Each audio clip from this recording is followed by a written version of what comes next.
Hello everybody, welcome to your favorite channel for NEET Biology Preparation, the Bio World. Ladies and gentlemen, हम लोग आज से बात करने वाले हैं यूनिट नंबर 4 के बारे में. Unit number 4 is called as a plant physiology, one of the very difficult unit of 11th standard. Ladies and gentlemen, हम लोग इस पर्टिकुलर यूनिट में very first chapter number 11 as per your NCERT, according to your NCERT, हम लोग transport in plant के बारे में बात करने वाले हैं. यस सर, ऑनलाइन सीखने के लिए ये जरूरी होता है कि बच्चा घर से कंफर्टेबल तरीके से सीखे और सीखते वक्त लेक्चर नोट्स बनाना बिल्कुल ना भूले. Yes sir, it is very important. जैसे भी आपको डाउट हो आप इस समय सवाल पूछ सकते हैं. हम इस समय लाइव हैं और आप सवाल पूछते रहिए, हम आपके सवालों का जवाब भी देते जाएंगे. Yes sir, so it's very important कि आप लेक्चर नोट्स बनाएं और लेक्चर नोट्स बनाने के बाद एनसीईआरटी को रीड करें and after reading the NCERT आप एमसीक्यूज की प्रैक्टिस करें. नीट क्या पूछता है? नीट एमसीक्यूज पूछता है. तो प्रैक्टिस किसकी करनी है? कॉन्सेप्ट को रीड करना है, अंडरस्टैंड करना है और फिर एमसीक्यूज सॉल्व करके ये पता लगाना है कि कितना कॉन्सेप्ट क्लियर हुआ है. एमसीक्यूज सॉल्व करने के बाद फिर एक ऐसा वक्त आएगा, कुछ एमसीक्यूज आपको समझ में आएगा, कुछ नहीं समझ में आएगा. तो उससे आपके थियरी में जो भी अंडरस्टैंडिंग अब तक डेवलप नहीं हुई थी वो अंडरस्टैंडिंग को आप फिर से डेवलप कर देंगे. सो लेक्चर नोट्स ले लीजिए, नोटबुक ले लीजिए, एनसीईआरटी ले लीजिए, pen, pencil, rubber, colour pen and सीखने के लिए तैयार हो जाइए एट द बायो वर्ल्ड.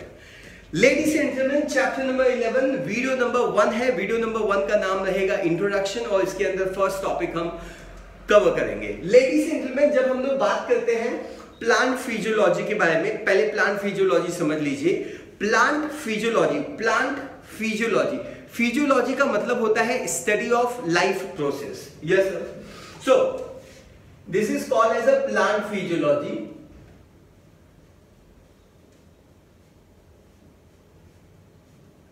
जब हम लोग फिजियोलॉजी के बारे में बात करते हैं तो फिजियोलॉजी का मतलब होता है लाइफ प्रोसेस को स्टडी करना.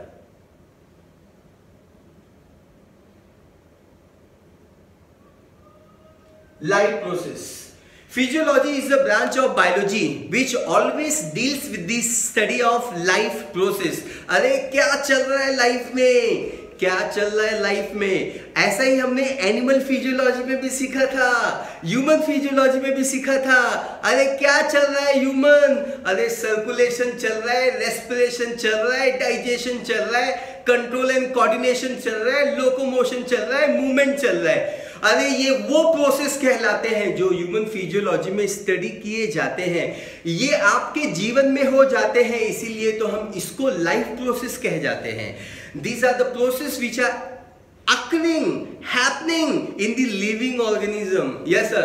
तो ह्यूमन फिजियोलॉजी हमने कंप्लीट कर लिया हुआ है और वक्त आ गया है कि we gonna talk about the plant physiology. Ladies and gentlemen, the wonderful people, focus here.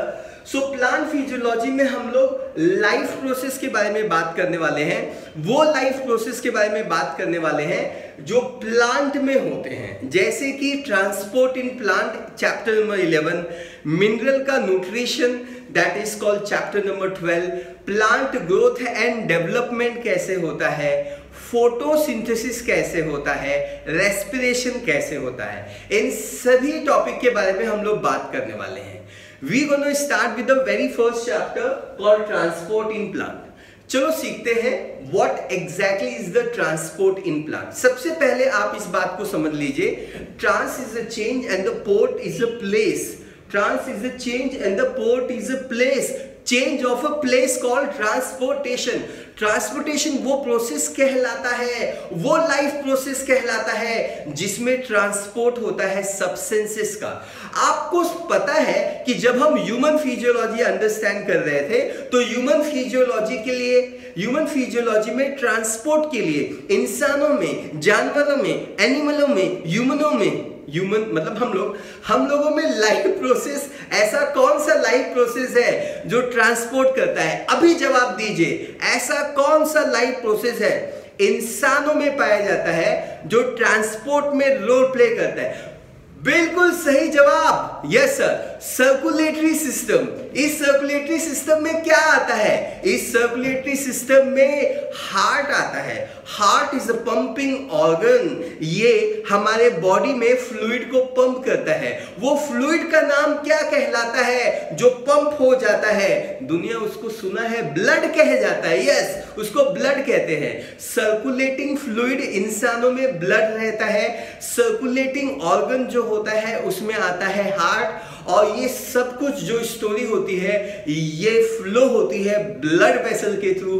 Blood vessels जब भी नाम ले जाता हूं मुझे आर्टरी वेन के साथ कैपिलरीज की याद आ जाती है, यस सर। सो इंसानों में वो ट्रांसपोर्ट सिस्टम था, यस सर। इंसानों में हार्ट था, इंसानों में आर्टरी था, वेसल्स था। लेकिन what about plant? Ladies and gentleman, क्या प्लांट का दिल है? क्या प्लांट का दिल धड़कता है?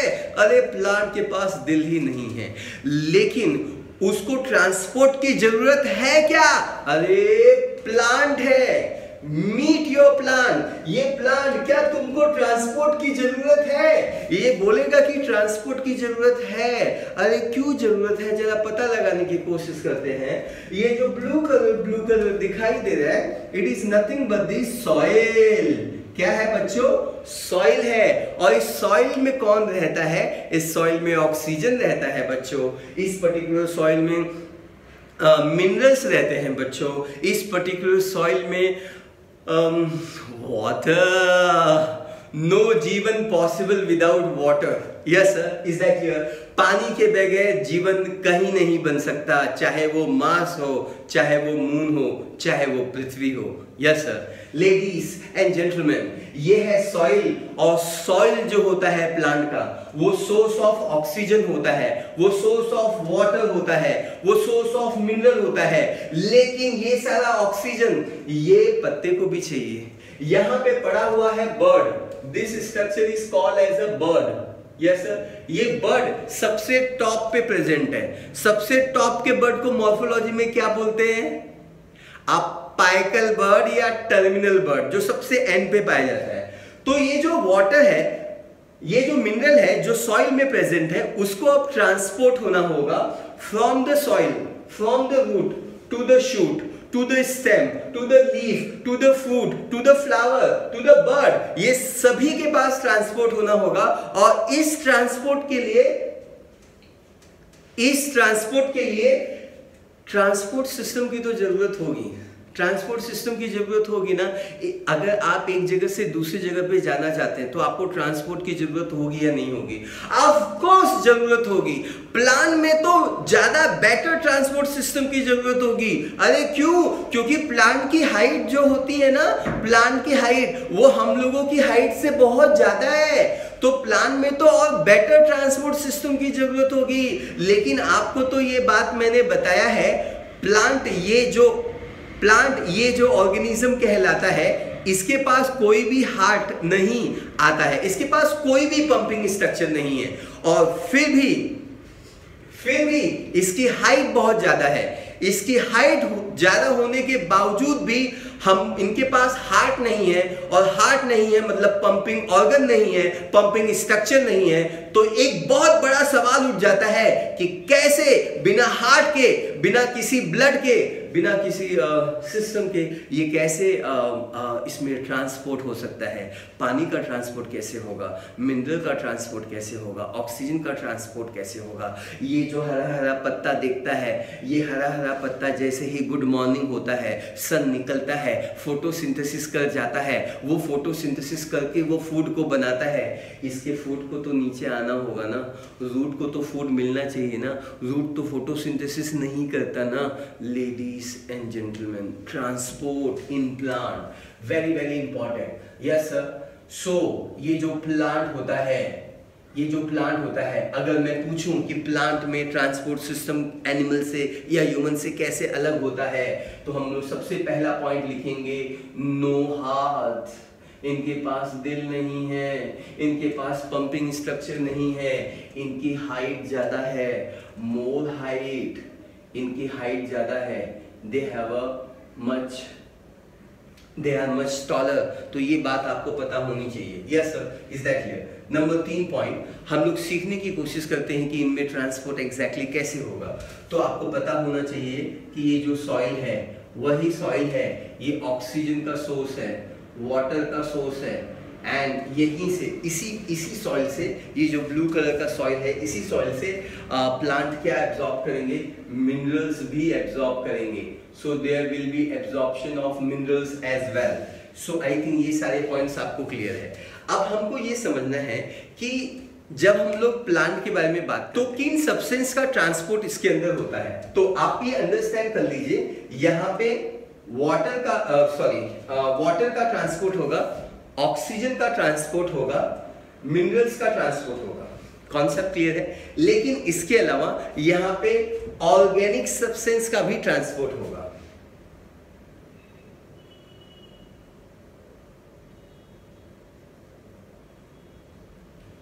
ऑर्गेनिक सब्सटेंस वही सब्सटेंस है जिनको हम यहां पे फूड कह रहे हैं, तो फूड का ट्रांसपोर्ट होगा।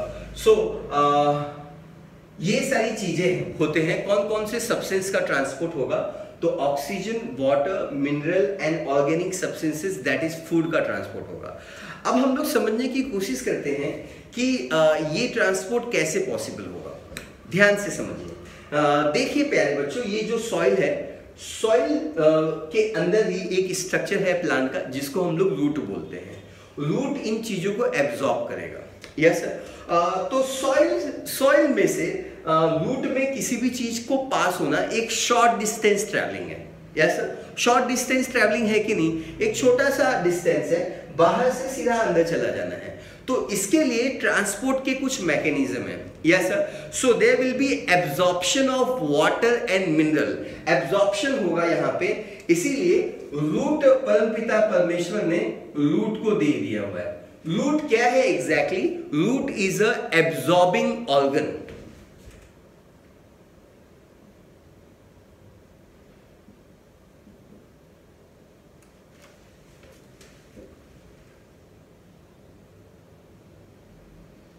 रूट जो होता है ये एक एब्जॉर्बिंग ऑर्गन है। अब एग्जैक्टली जब रूट में ये सारी चीजें आ जाएंगी, यस, जैसे ही यहां पे मूवमेंट रूट के अंदर आ जाएगा, यस सर, तो there will be two types of transport which are working. दो मैकेनिज्म होंगे ट्रांसपोर्ट के, एक है शॉर्ट डिस्टेंस ट्रांसपोर्ट और एक है लॉन्ग डिस्टेंस ट्रांसपोर्ट। दोनों के बारे में हम लोग बात करेंगे, लेकिन फिलहाल हमको क्या करना है, ये जो मिनरल, ये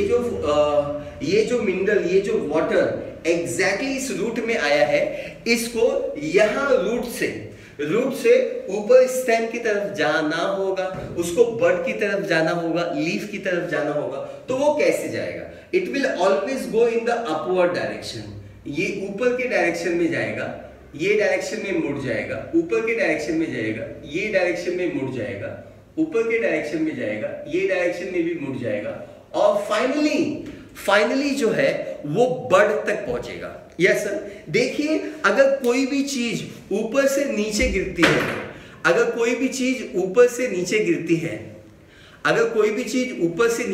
है, तो इसको एक्सप्लेन करना बड़ा ही आसान होगा। क्या रीजन है ऊपर से नीचे गिरने का? ऊपर से नीचे गिरने का रीजन है ग्रेविटी। क्या है? ग्रेविटी। Yes sir. जब से एप्पल गिरा तब से वो ग्रेविटेशनल लॉ बन गया।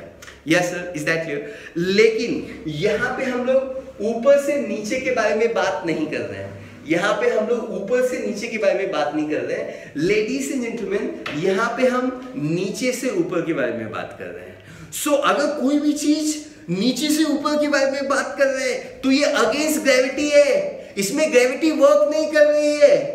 It is not with the gravity, something is falling, this is called gravity. लेकिन दिस इज नॉट ग्रेविटी, क्योंकि पानी जो है वो सॉइल से ऊपर के डायरेक्शन में जा रहा है। ये जो डायरेक्शन है इसको हम लोग बोलते हैं अगेंस्ट ग्रेविटी। कौन सा है ये मूवमेंट? ये जो मूवमेंट है ये अगेंस्ट ग्रेविटी का जो मूवमेंट है, इस मूवमेंट को हम लोग बोलते हैं एसेंट ऑफ सैप या ट्रांसलोकेशन। क्या बोलते हैं इसको? एसेंट ऑफ सैप या translocation. We call it as a translocation. Trans is a change, focus. Trans is a change, location is location, change of location called translocation. Translocation, और इसी का नाम है एसेंट ऑफ सैप. सैप का मतलब होता है वाटर एंड मिनरल. अभी लिख लो, किसका है तुमको इंतजार? रेड रिबन है ना, वहां पे लिख दो sap is equal to water plus mineral. Thank you so much. ये गो. सो ये है एसेंट ऑफ सैप. ये जो टॉपिक है हमको इस पर्टिकुलर चैप्टर के अंदर सीखना होगा. हम इस समय इंट्रोडक्शन सीख रहे हैं.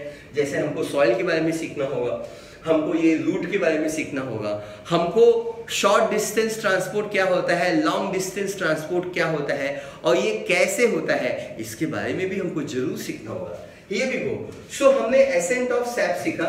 This process is called as a ascent of sap. अब एग्जैक्टली में होगा क्या बच्चों? ये जो वाटर आया हुआ है या मिनरल आया हुआ है, वाटर और मिनरल, अब ये लीफ को मिलेगा. लीफ इनको पाके बहुत खुश होगा. लीफ इस वाटर को यूज करेगा. Yes sir, is that clear? क्यों यूज करेगा? क्योंकि लीफ करता है, leaf is a organ of photosynthesis and chloroplast is a organelle of photosynthesis. क्या पढ़ाते हो आप? पढ़ो अच्छे से और लिखते जाओ. Leaf is the best organ for the photosynthesis and chloroplast is the best organelle for the photosynthesis. Yes sir, is that clear? अब ये जो लीफ है ये फोटोसिंथेसिस करेगा, लेकिन बाहर धूप बहुत ज्यादा है. यस सर, ह्यूमिडिटी बहुत ज्यादा है. ह्यूमिडिटी बढ़ जाएगी. ह्यूमिडिटी अगर कम हो जाती है या बढ़ जाती है, या हीट टेम्परेचर बाहर का बदलते रहता है, सुबह से लेके दोपहर तक, दोपहर से लेके इवनिंग तक, इवनिंग से लेके नाइट तक, क्या हमारे एनवायरनमेंट का टेम्परेचर सेम रहता है? नहीं, सेम नहीं रहता है. अगर सेम नहीं रहता है तो फिर ये जो लीफ है, ये लीफ से पानी इवोपरेट होता है, पानी लॉस होता है. पानी पानी के फॉर्म में लॉस नहीं होता है. पानी पानी के फॉर्म में लॉस नहीं होता है. पानी वेपर के फॉर्म में लॉस होता है. देखो प्यारे बच्चों, यहाँ पे मेरे पास आओ. देखो यहाँ पे देखो वाटर लॉस हो जाएगा. यहाँ पे देखो वाटर लॉस हो जाएगा. ये पानी है, ये वाटर यहाँ पे लॉस हो रहा है. H2O वाटर यहाँ पे लॉस हो रहा है. तो इस प्रोसेस को क्या बोलते हैं? इसको हम बोलते हैं, जल्दी बताओ नहीं तो मैं बता दूंगा. यस सर, तो इस प्रोसेस को हम लोग बोलते हैं, वेरी गुड, ट्रांसपिरेशन. ट्रांसपिरेशन, इसको हम बोलते हैं ट्रांसपिरेशन बोलते हैं बच्चों. This is nothing but the transpiration. This phenomenon को हम लोग ट्रांसपिरेशन बोलते हैं. So what is transpiration? Transpiration is the, transpiration भी हमारा टॉपिक है. हम इस समय टॉपिक्स बना रहे, इंट्रोडक्शन बना रहे. कौन कौन से टॉपिक इस पर्टिकुलर डायग्राम के अंदर, इस पर्टिकुलर चैप्टर के अंदर हम सीखने वाले हैं. और उसके बाद हम लोग फर्स्ट टॉपिक स्टार्ट कर देंगे आज के लेक्चर में. Here we go. ये है transpiration. What is transpiration? Loss of water. Come on. Loss of water. हो. Loss of water. हा. Loss of water. हो. Loss of water in the form of water vapour transpiration. Go. Come on. Repeat करो मेरे साथ. Loss of water in the form of water vapor transpiration. Come on. Loss of water in the form of water vapor transpiration. लिखूं क्या? मैं लिखूं क्या? Loss of some other color. Loss of water in the form of water vapour. Is that clear? So ये है definition transpiration का. सो transpiration कैसे होता है? ट्रांसपिरेशन के बहुत सारे तरीके होते हैं. ट्रांसपिरेशन स्टोमेटा के थ्रू हो सकता है. ट्रांसपिरेशन क्यूटिकल्स के थ्रू हो सकता है.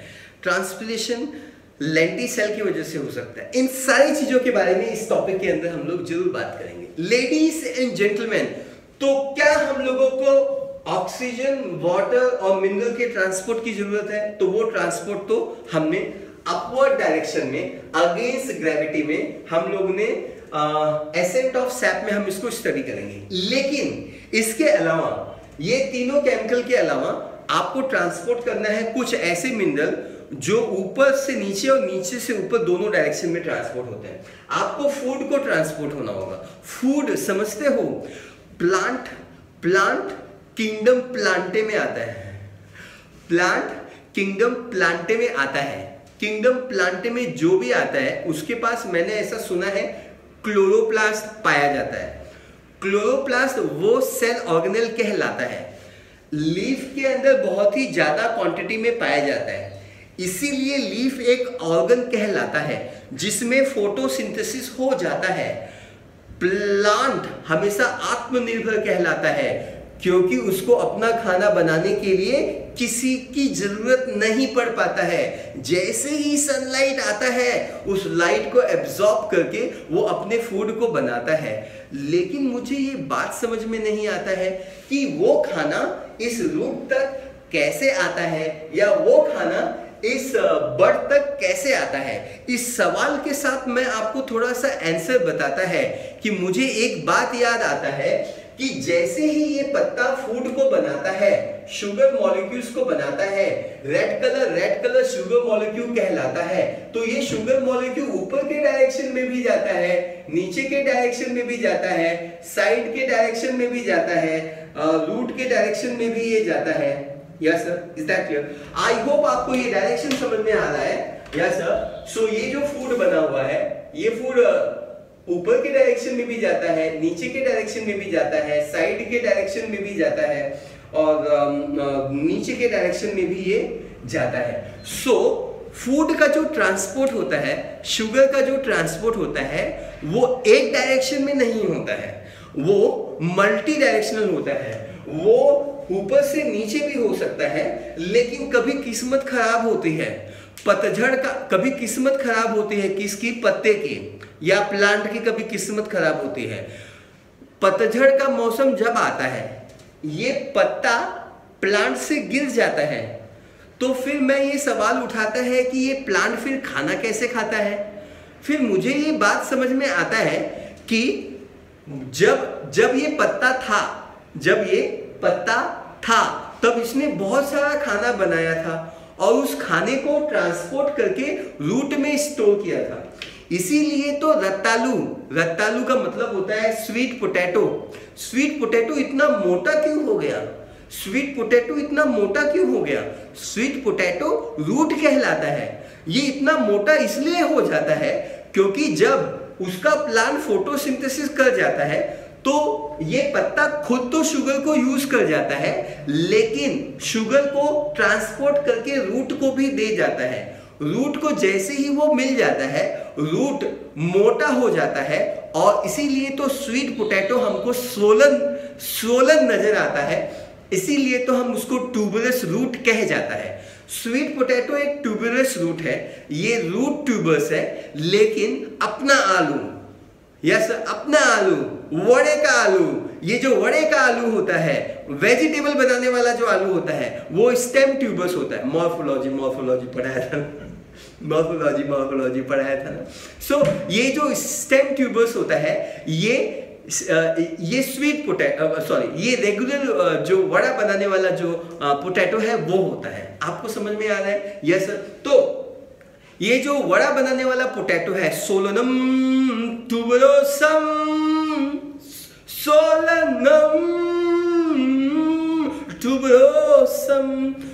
टुबरोसम उसका नाम क्या है? लाता है। यस। तो ये जो सोलोनम टुबरोसम है, ये सोलोनम टुबरोसम स्टेम ट्यूबर से मोटा क्यों हो गया है? क्योंकि जब ये प्लांट था, पोटैटो जब नीचे था, तो उसके अंदर फूड स्टोर हो गया था। Yes sir. सो अगर पतझड़ का मौसम आता है या ये लीफ को प्रॉपर सनलाइट नहीं मिल रही है ना, तो फिर क्या होगा? जो फूड का ट्रांसपोर्ट है ना, फूड का जो ट्रांसपोर्ट है वो ऊपर से नीचे के डायरेक्शन में तो होता ही है, लेकिन वो नीचे से ऊपर के डायरेक्शन में भी होता है। Yes sir, is that clear? So जो खाना अब रूट में स्टोर है, वक्त पड़ने पे हम उसको फिर से एक्सपोर्ट कर सकते हैं। रूट से हम लेके स्टेम को दे सकते हैं। आपको समझ में आ रहा है? Yes sir, this is very smart. मतलब जब कंडीशन अच्छा है, मौसम अच्छा है, तो पत्ता खाना बनाएगा, रूट को दे देगा। अच्छे मौसम में अगर आपका वक्त सही है तो थोड़ा अच्छे काम कर लिया करो, ये बात हमको ये सिखाता है। और जब बुरा वक्त आता है, जब बुरा वक्त आता है, तो वही रूट इसको फिर से फूड रिटर्न देता है, री एक्सपोर्ट होता है। एनसीईआरटी में वर्ड यूज किया हुआ है, the food are re exported from the root into the shoot, into the leaf. I think this concept is very very clear बच्चों, बहुत ही अच्छे से समझ में आया। आपको ये समझना था कि जब फूड का ट्रांसपोर्ट होता है, फूड का ट्रांसपोर्ट होता है तो ये मल्टी डायरेक्शनल में होता है। सो हम लोग जरा इस लाइन को लिख देते हैं और इस लाइन को हम समझ लेते हैं। नंबर 7, यस सर, नंबर 7 क्या है? Water, minerals, yes sir, water and minerals. ये यूनी डायरेक्शनल फ्लो है, इनका डायरेक्शन कैसा है? Unidirectional. It is going to be unidirectional. Unidirectional कहां से कहां है? It is from the root to shoot, it is from the root से लेके ये शूट तक है। लिखते रहना बच्चों, लिखते रहना। यस सर, अब हम लोग मूव ऑन करते हैं। फूड का डायरेक्शन, ऑर्गेनिक फूड का जो डायरेक्शन होता है, प्लस कुछ मिनरल्स होते हैं जो भी ट्रांसपोर्ट होते हैं। Yes sir, is that clear? So उनका जो डायरेक्शन होता है वो मल्टी डायरेक्शनल होता है। So they are going to be multi talented, multi directional. Yes sir, they are always going to be multi directional. Yes sir, food का transport प्यारे बच्चों, अच्छे बच्चों, न्यारे बच्चों, हमेशा फ्लोएम के थ्रू होता है। फूड और कुछ मिनरल यहाँ पे फ्लोएम के थ्रू ट्रांसपोर्ट होते हैं। यस सर, आई होप आपको ये समझ में आ रहा है, मल्टी डायरेक्शनल। यस सर, तो आपको फ्लोएम दिखाई नहीं दे रहा है तो आप यहाँ पे पी लिख दीजिए, पी मतलब फ्लोएम। और यूनी डायरेक्शनल में आप एक्स लिख दीजिए, एक्स का मतलब होता है xylem. Yes sir, I think इतना पार्ट तो quite clear and it is very very clear, है ना? So this part is very clear. Now I clean the board. और अब हम लोग बात करेंगे दो सिंपल मैकेनिज्म ऑफ ट्रांसपोर्ट, जिसका नाम है short distance transport and long distance transport. Ladies and gentleman चलो लेडीज एंड जेंटलमैन चलो हम लोग बात करते हैं। There are two type of transport. जो सिंपल टाइप ऑफ ट्रांसपोर्ट है, जो आपको बेसिकली इस समय समझ में आना चाहिए। This is going to be the point number 8, 7 तक हमने अभी यहां तक लिखा था। So two types of transport.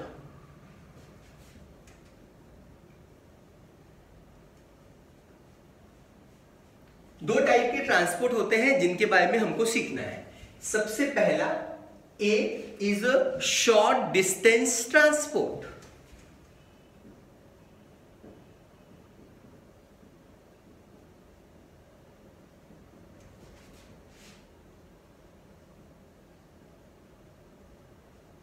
Yes sir, short distance transport मतलब आपको बाजू में ही जाना है, घर के बाजू में ही जाना है, तो आप वॉक करके चले जाओ।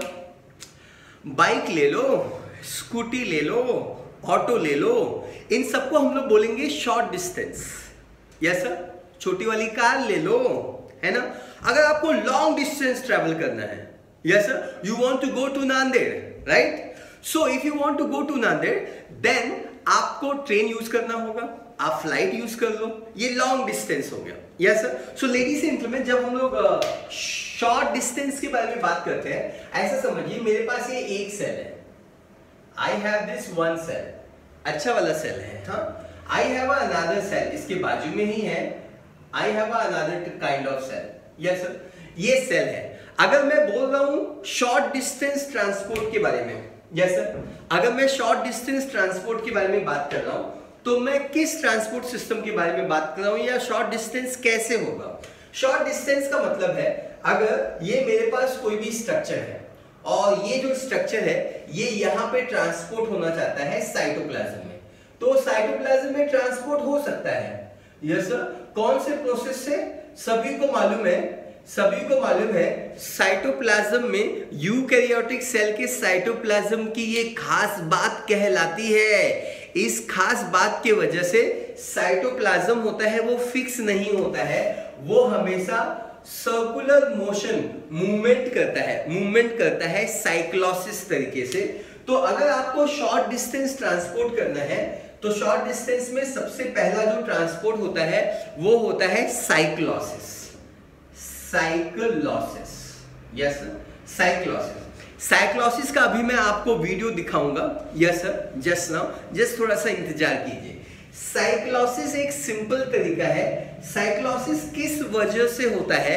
साइटोप्लाज्मिक स्ट्रीमिंग मूवमेंट की वजह से होता है। यस सर, ये इस समय हम लाइव स्ट्रीम ले रहे हैं ना, लाइव स्ट्रीमिंग कर रहा हूं मैं ना, वैसे ही जो साइटोप्लाज्म होता है वो स्ट्रीमिंग मूवमेंट करते रहता है और उसको हम लोग बोलते हैं cytoplasmic streaming movement.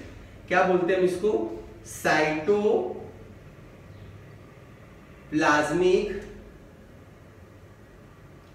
Streaming movement, we call it as a cytoplasmic streaming movement. इसको हम साइटोप्लाज्मिक स्ट्रीमिंग मूवमेंट बोलते हैं। सो पहला तरीका है कि अगर आपको ट्रांसपोर्ट करना है विद इन सेल, ये कौन सा तरीका है? विद इन सेल का तरीका है। Is that clear? दूसरा तरीका हो सकता है बाय डिफ्यूजन।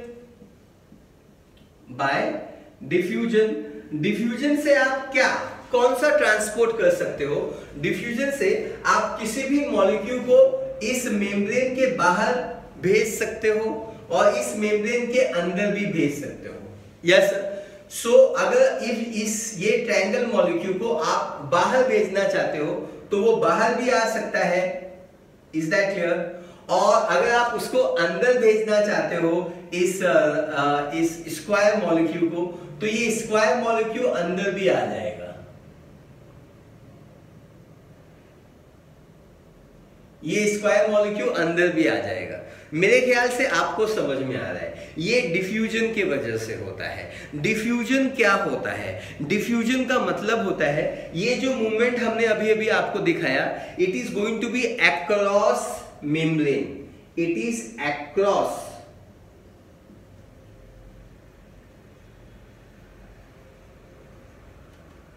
ये अक्रॉस द मेम्ब्रेन है। क्या है ये? अक्रॉस द मेम्ब्रेन है। अक्रॉस द मेम्ब्रेन का मतलब होता है मेम्ब्रेन को क्रॉस किया। ये प्लाज्मा मेम्ब्रेन है। Green colour who are you, दुनिया इसको पीएम कहती है।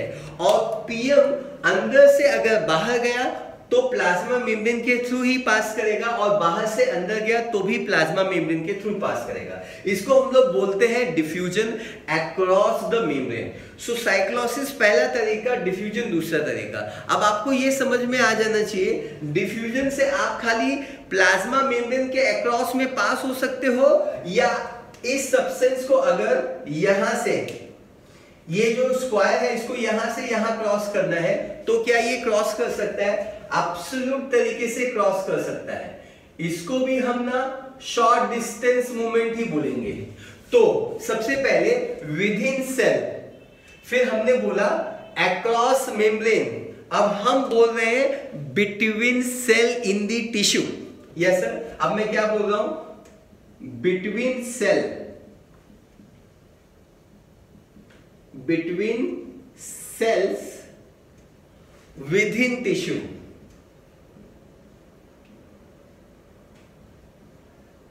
With in tissues. I think आपको ये कॉन्सेप्ट समझ में आ रहा है जो मैं आपको बोल रहा हूं।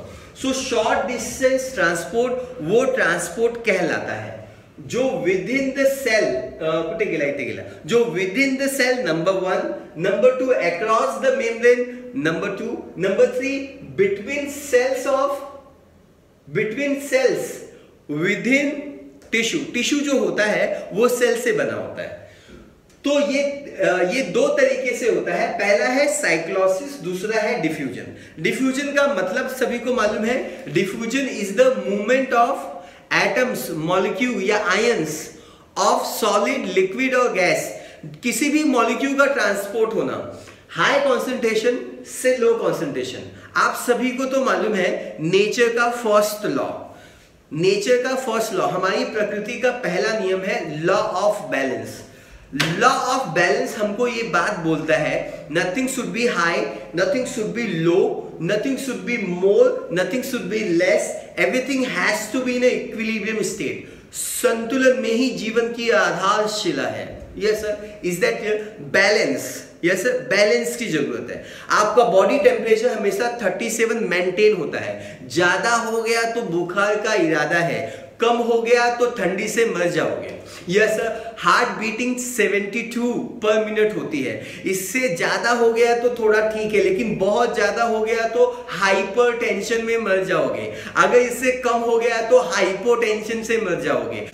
संतुलन में जीवन की आधारशिला है, इस बात को आप याद रखना। तो ये मॉलिक्यूल यहां से यहां क्यों जाएगा? क्योंकि इसका कॉन्सेंट्रेशन यहां पे हाई है। यस सर, और यहां पे इसका कॉन्सेंट्रेशन लो है। ये उसी कंडीशन में जाएगा, और that's all because of diffusion. Yes sir, high concentration से लो कॉन्सेंट्रेशन की तरफ जाना, यही तो डिफ्यूजन क्या है, लाता है। बात समझ में आ गया है? यस सर, तो ये शॉर्ट डिस्टेंस के ट्रांसपोर्ट होते हैं। एक बार फिर से सुन लीजिए, short distance transport cytoplasmic streaming और डिफ्यूजन की वजह से होता है। हम लोग अभी आपको थोड़ी देर में डिफ्यूजन के वीडियो और साइटोप्लाज्मिक स्ट्रीमिंग के वीडियो भी हम आपको यस सर, हम आपको बताएंगे। Hello everybody, welcome to your favourite channel for NEET biology preparation. आप सभी का स्वागत है बायो वर्ल्ड चैनल पे। आप देख पा रहे हैं इस समय इन दिस पर्टिकुलर डायग्राम, जो डायग्राम आपको दिखाई दे रहा है, ये डायग्राम है मीसोफिल सेल का, मतलब ये लीफ के सेल का है। और ये जो पिक्चर है, ये पिक्चर माइक्रोस्कोप से लिया हुआ है। Yes everybody, yes, this pictures has been taken from microscope. और इसमें आप देख सकते हैं जो ट्रांसपेरेंट कलर का जो बॉर्डर है वो मीसोफिल सेल है, और इस सेल के अंदर जो ग्रीन कलर के स्ट्रक्चर दिखाई दे रहे हैं वो एग्जैक्टली में कौन है? आप गैस कर सकते हैं ladies and gentleman, it is nothing but the chloroplast. और आप देख सकते हैं ये जो भी क्लोरोप्लास्ट इस समय आपको दिखाई दे रहा है, ये अपने पोजीशन पे फिक्स नहीं है। अरे ये सर्कुलर डायरेक्शन में साइटोप्लाज्मिक स्ट्रीमिंग मूवमेंट यहां पे हो रहा है, और ये सर्कुलर डायरेक्शन में एग्जैक्टली आप देख पा रहे हैं इस इमेज में, सर्कुलर डायरेक्शन में ये क्लोरोप्लास्ट घूमते जा रहे हैं। लेडीज एंड जेंटलमैन, क्या नज़ारा है! क्लोरोप्लास्ट मीसोफिल सेल के अंदर साइक्लोसिस परफॉर्म करते हुए, साइटोप्लाज्मिक स्ट्रीमिंग करते हुए। वाव वाव, सुपर्ब! तो लेडीज एंड जेंटलमैन, आप ये रियल पिक्चर आज आपने देख लिया हुआ है, साइटोप्लाज्मिक स्ट्रीमिंग, साइक्लोसिस, क्लोरोप्लास्ट का movement inside the mesophyll. Yes sir, so I hope आपको साइटोप्लाज्मिक स्ट्रीमिंग मूवमेंट समझ में आ गया है। अब हम आगे के वीडियो के बारे में बात करेंगे। Thank you. आप देख सकते हैं यहाँ पे 3 स्टेट है, सॉलिड, लिक्विड और गैस। सॉलिड में जो इंटरमॉलिक्यूल्स है उनके बीच में स्पेस बहुत कम है, लिक्विड में स्पेस थोड़ा ज़्यादा है, और गैस में स्पेस बहुत ही ज़्यादा है, इसलिए डिफ्यूजन ज़्यादा गैस में होगा। इस पर्टिकुलर डायग्राम में आप 2 ग्लास देख सकते हैं। 2 ग्लास में हम लोग ने we are putting a drop of yellow ink, और येलो इंक धीरे धीरे फैलता जा रहा है। That's all because of diffusion. समझोगे तो ही सीख पाओगे। चलो हम लोग बात करते हैं इस समय लॉन्ग डिस्टेंस ट्रांसपोर्ट के बारे में। जब हम लोग लॉन्ग डिस्टेंस ट्रांसपोर्ट के बारे में बात करते हैं तो सबसे पहली चीज है जो आपको समझ में आनी चाहिए कि ये लॉन्ग डिस्टेंस है। लॉन्ग डिस्टेंस डिफ्यूजन से या साइटोप्लाज्मिक स्ट्रीमिंग से पॉसिबल नहीं है। Do you understand? So long distance अगर ट्रांसपोर्ट करना है तो आपको हमेशा जरूरत पड़ेगी, किसकी जरूरत पड़ेगी? आपको जरूरत पड़ेगी वेस्कुलर टिश्यू की। So long distance need vascular tissue. किसकी जरूरत पड़ेगी? वेस्कुलर टिश्यू की जरूरत पड़ेगी। They need a vascular tissue. अब ये जो वेस्कुलर टिश्यू है वो 2 टाइप के होते हैं, आपको मैंने बचपन में बताया है, जाइलम एंड द फ्लोएम। सो यहां पे वेस्कुलर टिश्यू 2 टाइप के होंगे, xylem and phloem. Yes sir. Number 2 thing, ये जो मूवमेंट होगा किसका मूवमेंट होगा? लॉन्ग डिस्टेंस जो ट्रांसपोर्ट होगा। जैसे हम एग्जांपल लेते हैं लॉन्ग डिस्टेंस ट्रांसपोर्ट, ट्रेन एक लॉन्ग डिस्टेंस ट्रांसपोर्ट का एग्जांपल है। तो ट्रेन में क्या आप अकेले ट्रेवल करते हो? क्या मुंबई से नांदेड़ आप अकेले जाओगे ट्रेन में, अकेले बैठ के? तो इसका जवाब है एब्सोल्युटली नो। अगर आपको नांदेड़ प्लेन से जाना है तो क्या आप नांदेड़ में प्लेन से या हैदराबाद में प्लेन से आप अकेले जाओगे? नहीं, देयर विल बी मास। ये जो लॉन्ग डिस्टेंस ट्रांसपोर्ट होता है it will occur bye mass flow या बल्क फ्लो या मास ट्रांसफर। मैं लिखता फिर मैं आगे बताता। लॉन्ग डिस्टेंस, ये जो ट्रांसपोर्ट होता है लॉन्ग डिस्टेंस, इस ट्रांसपोर्ट को हम बोलते हैं it occur by translocation. Translocation से होता है, location, it occur by translocation. तो हमने यहां पे लिखा हुआ है translocation. Yes, accent of SAP, ये जो है ये ऊपर की तरफ जा रहा है या नीचे की तरफ फूड जा रहा है। फूड मल्टी डायरेक्शनल में ट्रांसलोकेट होगा और जो वाटर मिनरल है वो यूनी डायरेक्शन में ट्रांसलोकेट होगा। तो ये ट्रांसलोकेशन से होगा और इसको हम लोग मास फ्लो या बल्क फ्लो, इसको हम बल्क फ्लो या हम इसको मास ट्रांसफर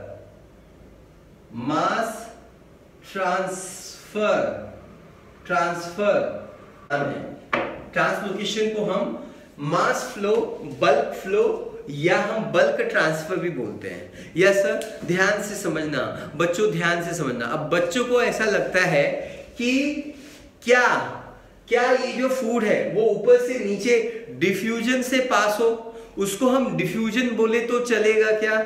नहीं, हम उसको डिफ्यूजन नहीं बोलेंगे। डिफ्यूजन होने के लिए अभी अभी आपने वीडियो देखा और उस वीडियो में आपको क्या बताया गया? डिफ्यूजन होने के लिए सबसे एसेंशियल कंडीशन क्या है? तो उस वीडियो में आपको बताया गया है कि एसेंशियल कंडीशन है कॉन्सेंट्रेशन।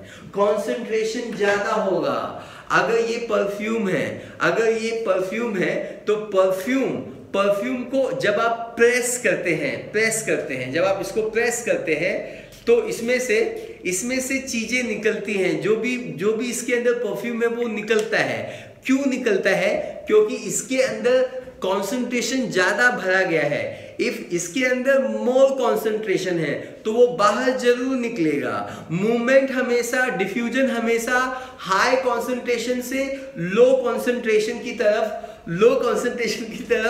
होगा। Yes sir, is that clear? लेकिन आप इस अच्छे से समझ लीजिए कि जब ट्रांसलोकेशन होगा तो ये ट्रांसलोकेशन हाई कॉन्सेंट्रेशन से लो कॉन्सेंट्रेशन की तरफ नहीं होगा। ये हाई कॉन्सेंट्रेशन से low concentration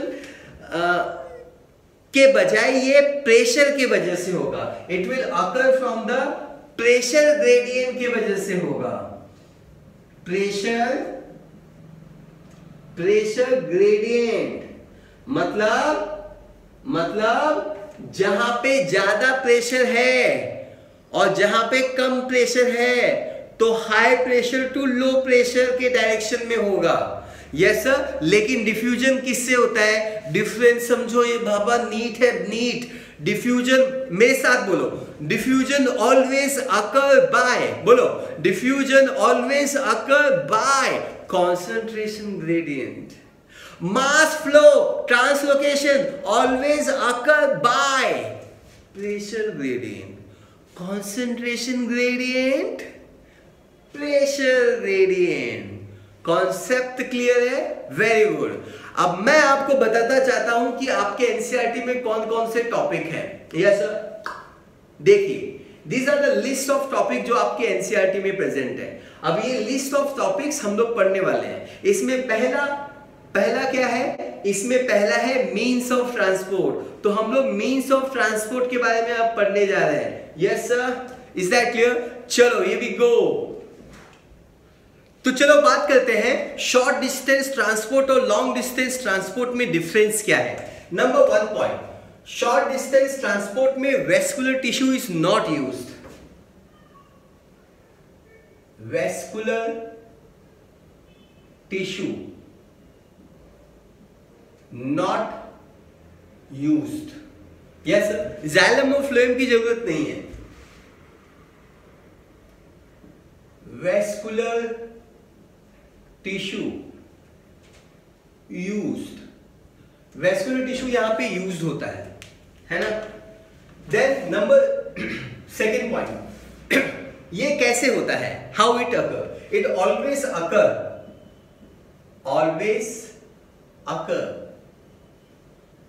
bye cytoplasmic streaming. Cytoplasmic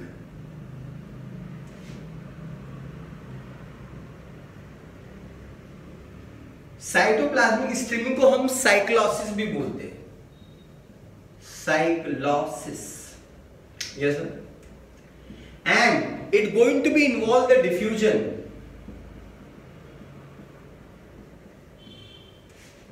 diffusion के साथ साथ ये जो शॉर्ट डिस्टेंस होता है ना, आपको जान के सरप्राइज होगा कि डिफ्यूजन के अलावा, डिफ्यूजन एंड साइक्लोसिस के अलावा, it is also going to be supported by, supplemented by active transport and also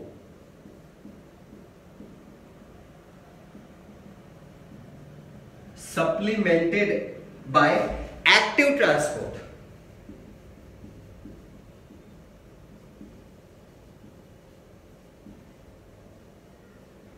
I hope you understand what do you mean by active transport. A for apple खाएंगे, A for ATP बनाएंगे and A for देखो active हो जाएंगे। Active transport वो transport होता है जिसमें ATP use होता है। ATP जिसमें यूज होता है उसको एक्टिव ट्रांसपोर्ट बोलते हैं। देन नंबर 3, शॉर्ट डिस्टेंस में आप कहां कहां जा सकते हो? Yes sir, within the cell जा सकते हो, विद इन सेल, या अक्रॉस मेम्ब्रेन,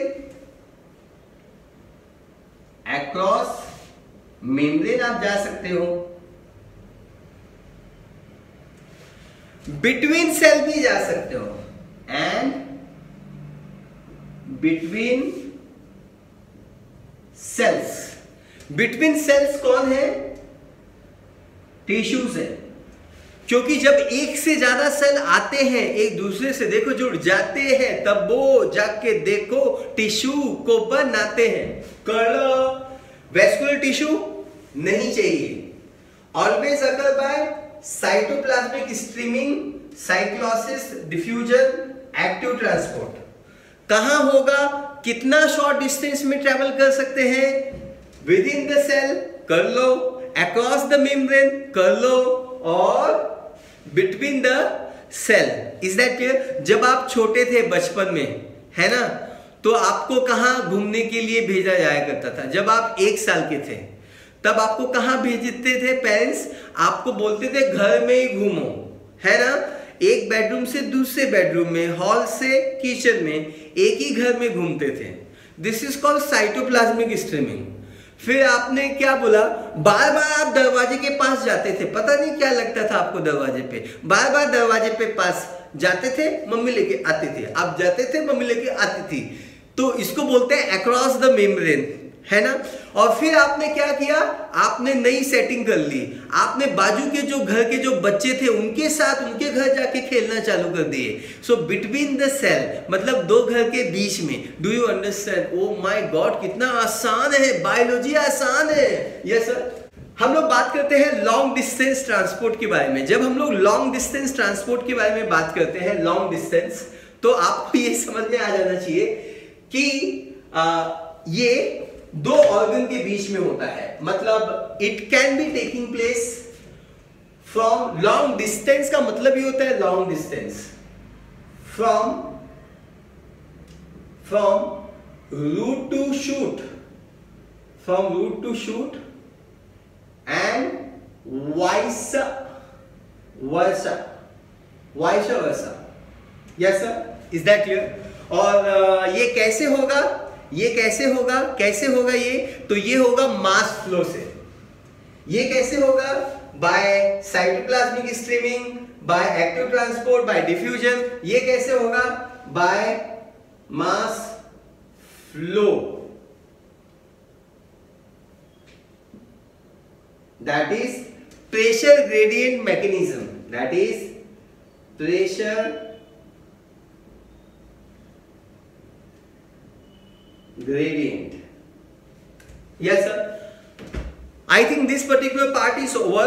अब हम लोग जा रहे हैं आपके एनसीईआरटी में सबसे पहला टॉपिक बात करने, means of transport. Ladies and gentleman, अब हम लोग बात कर रहे हैं, हम लोग बात करने जा रहे हैं first topic, very first topic of our NCERT, the means of transport. Means of transport का मतलब ये होता है, हम उन तरीकों के बारे में बात करेंगे, उस मेथड के बारे में बात करेंगे जिस वजह से ट्रांसपोर्ट प्लांट में पाया जाता है। सो चलो लेडीज एंड जेंटलमैन, पहले शॉर्ट डिस्टेंस के बारे में बात करते हैं। साइटोप्लाज्मिक स्ट्रीमिंग तो आपने देखा ही होगा। अब हम लोग इस लेक्चर में मतलब इस समय बात करने वाले हैं one of the type of short distance जिसको हम लोग बोलते हैं डिफ्यूजन। सबसे पहला पॉइंट होगा what exactly is the diffusion. Diffusion का मतलब क्या होता है? मेरे प्यारे बच्चों, अच्छे बच्चों, सुपर बच्चों, इंटेलिजेंट बच्चों, यहां पे फोकस कर लो बच्चों। यहां देखिए, अगर आपके पास ये वेसल है या ये बॉक्स है और इस वेसल में बहुत सारे मॉलिक्यूल्स प्रेजेंट है, बहुत सारे मॉलिक्यूल कॉन्सेंट्रेटेड है और ये मॉलिक्यूल एक कॉर्नर में कॉन्सेंट्रेटेड है। Yes sir, they are going to be concentrated at one corner. Yes sir, ये आपका एक कमरा है, इस कमरे में ये मॉलिक्यूल्स कॉन्सेंट्रेटेड है एक साइड में। यस सर, तो क्या ये मॉलिक्यूल्स, क्या ये जो मॉलिक्यूल्स है ये उसी जगह पे प्रेजेंट रहेंगे? बिल्कुल भी नहीं प्रेजेंट रहेंगे। हर कोई मॉलिक्यूल अपनी पोजीशन को बदलना चाहता है, वो एक जगह से दूसरी जगह पे जाना चाहता है। दुनिया की ऐसी कौन सी ताकत होती है जो इस मॉलिक्यूल को एक जगह से दूसरी जगह पे लेके जाएगी? तो वो ताकत होती है इसका कॉन्सेंट्रेशन। आप जिंदगी में जितना आगे जाओगे, कितना आगे जाओगे, ये डिपेंड करता है कि आपके मन में आपकी डिजायर कितनी, आपकी जो तड़प है सक्सेस के लिए वो कितनी पावरफुल है।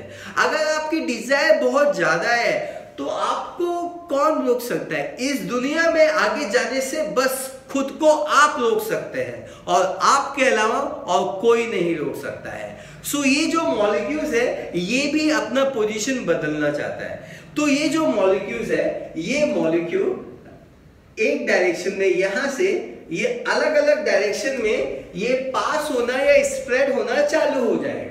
यस सर, ये यहाँ पे आएंगे, कुछ मॉलिक्यूल यहाँ पे आएंगे, कुछ मॉलिक्यूल यहाँ पे आएंगे, कुछ मॉलिक्यूल यहाँ पे आएंगे। ये मॉलिक्यूल का मूवमेंट चालू होता जाएगा, होता जाएगा, होता जाएगा। कुछ मॉलिक्यूल्स और भी यहाँ पे आगे जाएंगे, कुछ यहाँ पे जाएंगे, कुछ यहाँ पे जाएंगे, कुछ यहाँ पे जाएंगे। ऐसा मूवमेंट होता जाएगा, होता जाएगा, होता जाएगा। ये कब तक होता जाएगा? संतुलन जीवन आधारशीलम।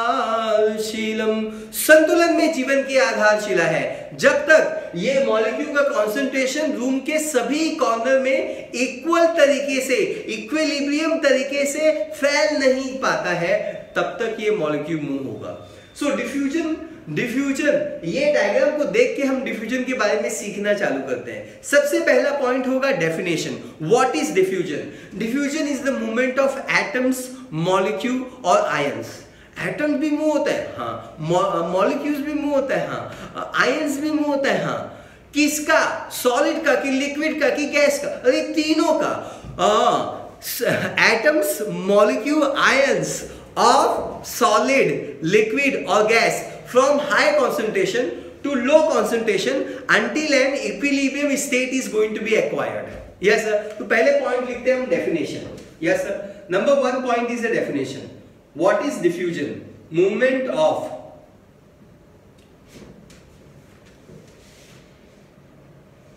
थोड़ी जल्दी रहती है। Movement of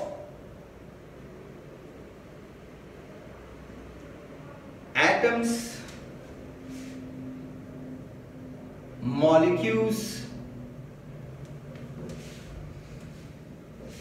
or ions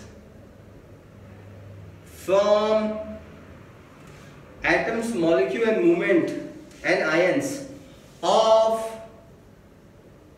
solid, liquid or gases from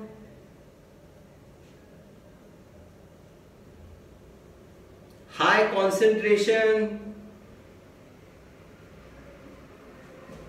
to low concentration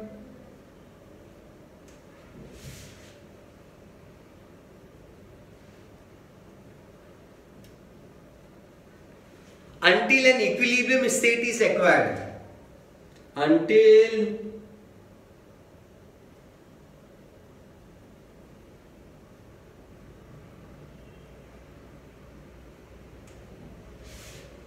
equilibrium state is acquired. Until an equilibrium state is going to be acquired. Until an equilibrium state is acquired. Movement of atoms, molecules or ions of solid, liquid or gas from high concentration to low concentration until an equilibrium state is going to be acquired. इसी को हम लोग क्या बोलते हैं बच्चों? इसी को हम बोलते हैं डिफ्यूजन. डिफ्यूजन होने के लिए जिंदा होना जरूरी है क्या? नीट पूछेगा, तुम बोलोगे डिफ्यूजन होने के लिए जिंदा होना जरूरी है क्या? अभी तुमने देखा ना, अभी थोड़ी देर पहले, ये है परफ्यूम. अगर मैंने इसको ऐसे क्लिक किया, यस सर, तो इसमें से फ्यूम्स निकल रहे हैं या नहीं निकल रहे हैं? यस सर, परफ्यूम स्मेल निकल रहा है या नहीं निकल रहा है? तो एब्सोल्युटली निकल रहा है. तो क्या तुम लिविंग हो? क्या ये लिविंग है? क्या तुम लिविंग हो? नहीं, लिविंग नहीं हो. अच्छा, लिविंग में भी होता है क्या? मैंने रेस्पिरेशन, एक्सचेंज ऑफ गैसेस पढ़ाया था. ऑक्सीजन जब भी मेरे लंग्स में आता है, लंग्स से वो देखो ब्लड में जाता है, प्रोसेस का नाम डिफ्यूजन कहलाता है. तो ये लिविंग में भी हो सकता है, नॉन लिविंग में भी हो सकता है, लेकिन इसको होने के लिए, डिफ्यूजन को होने के लिए लिविंग की जरूरत नहीं है. लिविंग रहा तो ठीक, ओए नहीं रहा तो भी ठीक, ये नॉन लिविंग से भी हो जाएगा. Yes sir. So do not require living system. Do not require living system. इसको होने के लिए लिविंग सिस्टम की जरूरत नहीं है. क्या इसको होने के लिए, ये मॉलिक्यूल को मूव होने के लिए एटीपी की जरूरत है क्या? अटप्पा, एटीपी की जरूरत नहीं है. ATP not required. ऐसा कौन सा ट्रांसपोर्ट है, ऐसा कौन सा ट्रांसपोर्ट का मैकेनिज्म है जिसमें एटीपी की जरूरत नहीं होती है? उसी मैकेनिज्म को हम पैसिव ट्रांसपोर्ट बोलते हैं. So ATP not required, ATP not required, अटप्पा की जरूरत नहीं पड़ती है. इसीलिए हम इसको पैसिव ट्रांसपोर्ट बोलते हैं. Passive transport. डिफ्यूजन एक पैसिव ट्रांसपोर्ट है. Yes sir. नंबर 3 के बाद हम लोग मूव ऑन करते हैं नंबर 4 पॉइंट के ऊपर. नंबर 4 पॉइंट क्या है? ये कौन से डायरेक्शन में होगा? ये रूम के नॉर्थ ईस्ट में ही फैलेगा या ये साउथ वेस्ट में फैलेगा? ये कौन से डायरेक्शन में जाएगा? अरे ये सभी डायरेक्शन में जाएगा. मैंने अभी परफ्यूम फेंका ना, तो परफ्यूम मेरे रूम के खिड़की के साइड पे जाएगा. उसको बाहर जाना है क्या? खिड़की बंद है, वो खिड़की बंद है तो वो बाहर नहीं जाएगा, वो अंदर में पूरे रूम में फैल जाएगा. उसका जो मूवमेंट होगा, उसका जो डायरेक्शन होगा, दैट विल बी रैंडम. वो रैंडम, उसको कहीं जाना नहीं है ना? गांव जाना है, लॉकडाउन होने वाला है, ऐसा कुछ भी नहीं है. Yes sir, is that clear? So direction, the flow of direction, the direction will be random.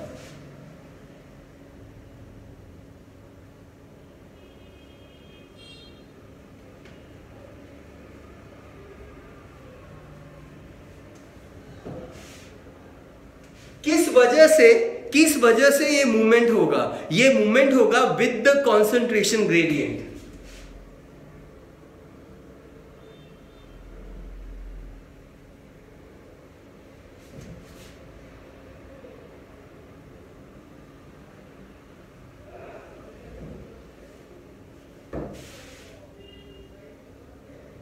Concentration gradient. Number 6, ये स्लो प्रोसेस होगा कि ये फास्ट प्रोसेस होगा? स्लो होगा।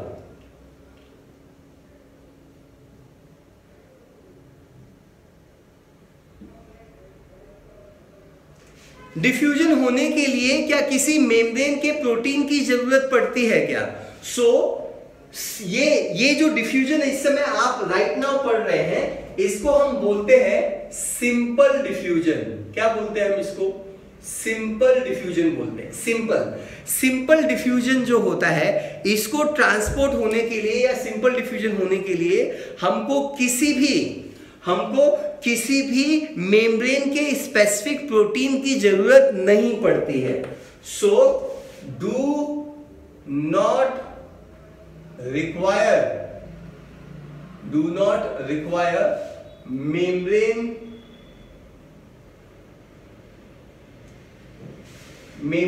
Protein. So do not require membrane protein. अगर इसको membrane protein की जरूरत पड़ती तो हम उसको सेलेक्टिव बोलते हैं। अगर मेम्ब्रेन प्रोटीन की जरूरत नहीं है, मतलब ये जो डिफ्यूजन है वो नॉन सेलेक्टिव है।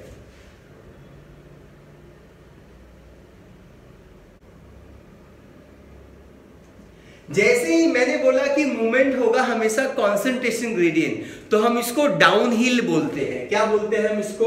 ये स्पेशल पॉइंट है, स्पेशल कलर से लिखते हैं। This is called down hill.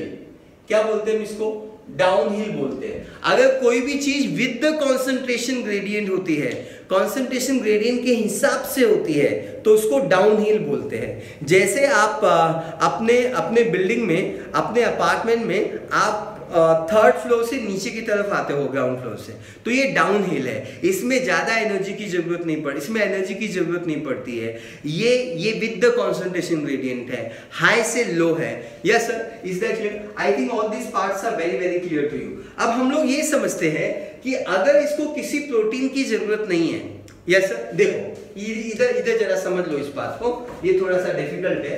अगर सपोज ये प्लाज्मा मेम्ब्रेन है ना, और ये जो प्लाज्मा मेम्ब्रेन है, और इसी प्लाज्मा मेम्ब्रेन के अंदर देयर इज अ प्रोटीन, ये है चैनल प्रोटीन। यस सर, ये है चैनल प्रोटीन, और इस चैनल प्रोटीन के थ्रू, ये एक चैनल प्रोटीन है, और सपोज इसके थ्रू क्या होने वाला है? It is a channel protein. Channel protein, इस प्रोटीन के थ्रू क्या होने वाला है? ये जो रेड कलर का मॉलिक्यूल है, ये यहां से ट्रांसपोर्ट होगा। क्या होगा? ट्रांसपोर्ट होगा। अरे क्यों ट्रांसपोर्ट होगा भाई? अरे क्यों ट्रांसपोर्ट होगा? क्योंकि इसका कॉन्सेंट्रेशन यहाँ पे ज्यादा है। Yes sir, is that clear? Suppose ये मॉलिक्यूल यहां से ट्रांसपोर्ट हो रहा है ना, यस सर, यहाँ पे आ गया, बाहर से मेम्ब्रेन के अंदर आ गया, यहाँ पे आ गया। Is that clear? पक्का? Is that clear? सो आगे जाके आप देखोगे, ये तो एक सिंपल डिफ्यूजन है। हम लोग इस समय जो पढ़ रहे हैं वो सिंपल डिफ्यूजन है। अगले लेक्चर में हम फैसिलिटेटेड डिफ्यूजन बात करेंगे। ये एक फैसिलिटेटेड डिफ्यूजन का एग्जांपल है। फैसिलिटेटेड डिफ्यूजन वो डिफ्यूजन कहलाता है जिसमें मॉलिक्यूल डिफ्यूज हो जाता है, लेकिन डिफ्यूज होने के लिए उस मॉलिक्यूल को फैसिलिटी दिया जाता है। वो फैसिलिटी या तो चैनल प्रोटीन के फॉर्म में आता है, या तो वो कैरियर प्रोटीन के फॉर्म में आता है। इस डायग्राम में मुझे ये नजर आ रहा है, ये ग्रीन कलर का स्ट्रक्चर प्लाज्मा मेम्ब्रेन कहला रहा है। इस प्लाज्मा मेम्ब्रेन में एक ऑरेंज कलर का प्रोटीन नजर आ रहा है। दुनिया उस प्रोटीन को चैनल प्रोटीन कहा जा रहा है। इस प्रोटीन के थ्रू, इस चैनल के थ्रू ये रेड कलर का मॉलिक्यूल डिफ्यूज होता जा रहा है। लेकिन अगर कोई ऐसा मॉलिक्यूल आ गया और इस ओपनिंग को बंद कर दिया, सील पैक कर दिया, अब क्या चैनल प्रोटीन के थ्रू ट्रांसपोर्ट हो पाएगा? नहीं हो पाएगा। क्यों नहीं हो पाएगा? अरे ये जो ब्लैक कलर का मॉलिक्यूल है, ये इनहिबिटर है। इनहिबिटर। अगर किसी भी ट्रांसपोर्ट में, दुनिया में जितने भी ट्रांसपोर्ट होते हैं, और अगर किसी भी ट्रांसपोर्ट में अगर किसी चैनल प्रोटीन या किसी कैरियर प्रोटीन का इस्तेमाल होता है तो इनहिबिटर आएगा, उसको ब्लॉक कर सकता है। इनहिबिटर उसके रास्ते को ब्लॉक कर सकता है। ब्लॉक करेगा ना, ब्लैक मॉलिक्यूल आएगा, इधर आ जाएगा। अभी रेड तुम ट्रांसपोर्ट हो, अभी रेड तुम ट्रांसपोर्ट हो नहीं होगा, क्योंकि जिस गली से रेड पार्टिकल जाया करता था, that pathway is going to be blocked by the black particle called as inhibitor. Inhibitor activity को स्टॉप करता है।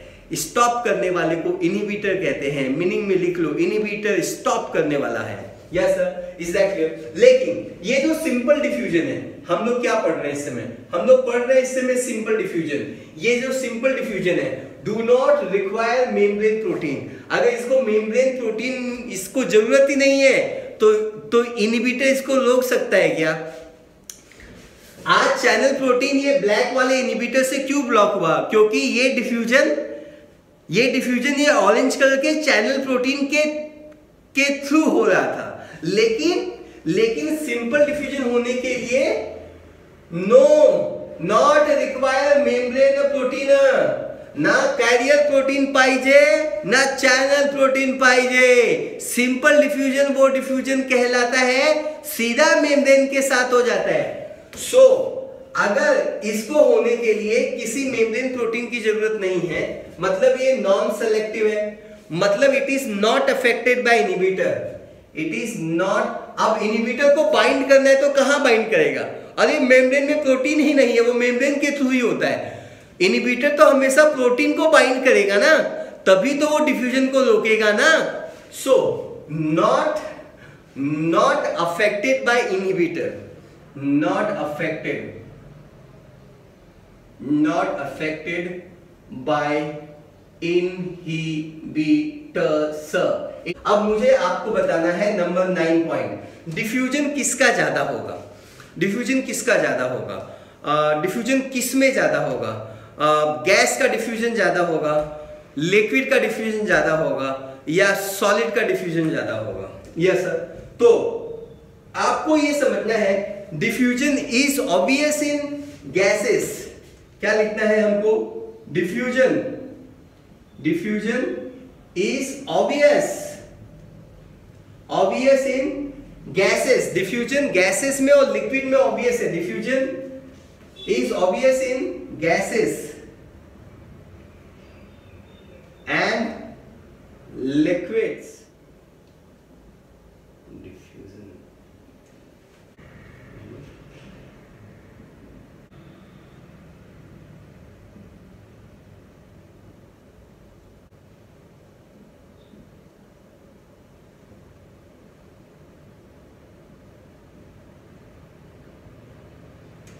ना आप इस बात को समझने की कोशिश कीजिए, मैंने यहां पे क्या लिखा हुआ है, आप बिल्कुल ध्यान से फोकस कीजिए, क्योंकि बच्चों को ये लाइन समझ में नहीं आती। एनसीईआरटी की लाइन है, आप एनसीईआरटी अभी के अभी निकाल लीजिए और इस पॉइंट पे जरा फोकस कीजिए।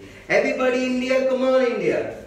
देखिए, अगर मेरे पास पाउडर है, ये पाउडर हवा में डिफ्यूज हो सकता है। हवा, गैस में बड़ी आसानी से डिफ्यूज होगा। क्यों? क्योंकि एक गैस के पार्टिकल और दूसरे गैस के पार्टिकल में बहुत सारा स्पेस है। एक गैस का पार्टिकल दूसरे गैस के पार्टिकल के बीच में बहुत सारा स्पेस है। वो स्पेस में कोई भी दूसरा मॉलिक्यूल डिफ्यूज हो सकता है। Very good. लिक्विड में एक लिक्विड पार्टिकल और दूसरे लिक्विड पार्टिकल के बीच में स्पेस कम है, लेकिन गैस के कंपेयर में कम है, लेकिन अभी भी स्पेस है ना। तो अगर मैं पानी में एक ड्रॉप इंक डाल दूं, ठबाक, तो वो ड्रॉप वैसे ही रहेगा या वो फैलेगा? फैलेगा ना। चाय बनाते हो, चाय में शक्कर डालते हो, शक्कर के क्यूब्स डालते हो, शाकर तुम्ही टाकता का चहामध्ये? हाँ, वेरी गुड। तो वो डिफ्यूज होता है ना। लिक्विड में भी डिफ्यूजन हो सकता है, गैस में तो होगा। एक गैस तेल में डिफ्यूजन होगा क्या? होगा। लिक्विड में डिफ्यूजन होगा क्या? होगा। अगर लिक्विड में डिफ्यूजन नहीं होता तो चाय मीठी नहीं होती, ये सर दाल नमकीन नहीं होती, ये सर वेरी गुड। लेकिन but diffusion in solid, diffusion solid में होगा क्या? डिफ्यूजन इन सॉलिड होगा या नहीं होगा? डिफ्यूजन ऑफ सॉलिड, ध्यान से समझना इस लाइन को। हमारी एनसीईआरटी में एक खतरनाक लाइन है, रेड लाइन में इसको मार्क कर देता हूं। बहुत सारे बच्चों को universally they do not understand the meaning of this particular thing. Yes sir. So कुछ लोग हार्ड वर्क करते हैं और इसकी मीनिंग को समझने की कोशिश करते हैं, उनमें से आप लोग हो। फोकस है diffusion in solid, diffusion in solid rather than of solid is more likely. Yes sir. अब मैं आपको ये पॉइंट एक्सप्लेन करता हूं, आप इसको फोकस से समझने की कोशिश करेंगे। ये भी गो ना फोकस सर। आप देखिए, ये है मैंगो सीड, आप देख रहे हैं ये मैंगो का सीड है। अब ये मैंगो का सीड में, मैंगो का सीड सॉलिड है कि लिक्विड है? तुम सॉलिड हो कि लिक्विड हो? या सॉलिड है। ये मैंगो का सीड अभी आपने देखा और ये सीड सॉलिड है, बोलो हाँ सॉलिड है।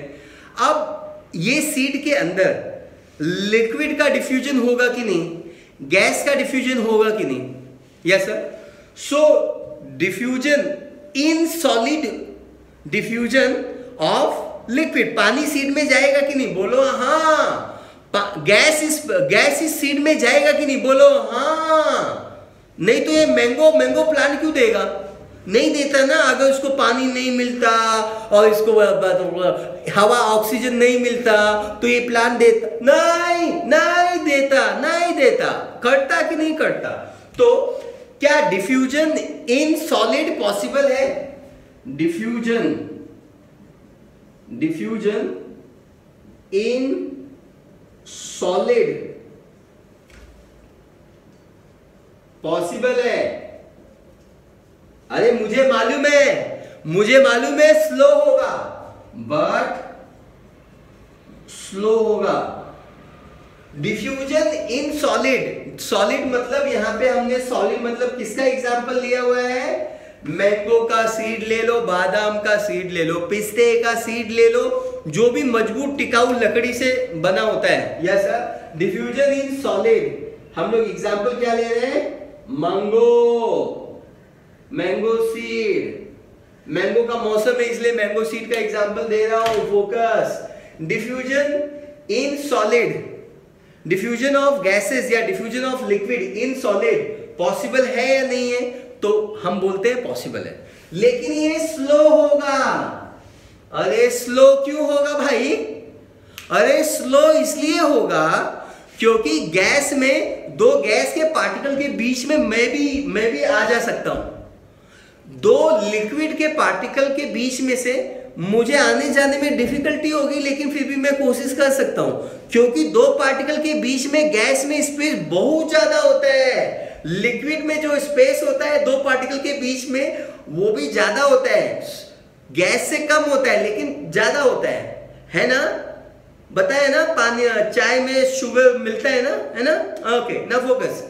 लेकिन सॉलिड में स्पेस बहुत कम रहता है, नेग्लिजिबल रहता है, बहुत कम रहता है, नेग्लिजिबल रहता है, बहुत कम रहता है। और इसीलिए तो diffusion in solid possible but slow.